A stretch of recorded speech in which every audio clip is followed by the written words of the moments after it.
Today's grandparents are joining their grandchildren on social media, but the different generations' online habits couldn't be more different.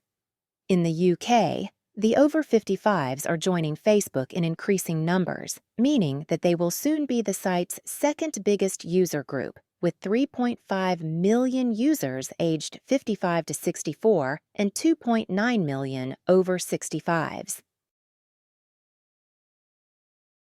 Sheila, aged 59, says, I joined to see what my grandchildren are doing as my daughter posts videos and photos of them. It's a much better way to see what they're doing than waiting for letters and photos in the post. That's how we did it when I was a child, but I think I'm lucky I get to see so much more of their lives than my grandparents did. Ironically, Sheila's grandchildren are less likely to use Facebook themselves.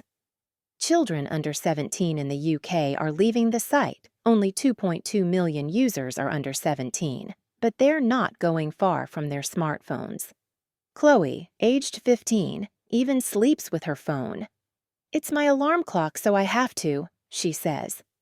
I look at it before I go to sleep and as soon as I wake up. Unlike her grandmother's generation, Chloe's age group is spending so much time on their phones at home that they are missing out on spending time with their friends in real life. Sheila, on the other hand, has made contact with old friends from school she hasn't heard from in 40 years. We use Facebook to arrange to meet all over the country, she says. It's changed my social life completely. Teenagers might have their parents to thank for their smartphone and social media addiction, as their parents were the early adopters of the smartphone. Peter, 38 and father of 2 teenagers, reports that he used to be on his phone or laptop constantly.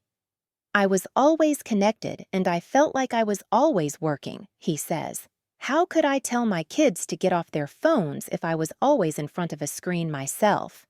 So, in the evenings and at weekends, he takes his SIM card out of his smartphone and puts it into an old-style mobile phone that can only make calls and send text messages. I'm not completely cut off from the world in case of emergencies, but the important thing is I'm setting a better example to my kids and spending more quality time with them. Is it only a matter of time until the generation above and below Peter catches up with the new trend for a less digital life?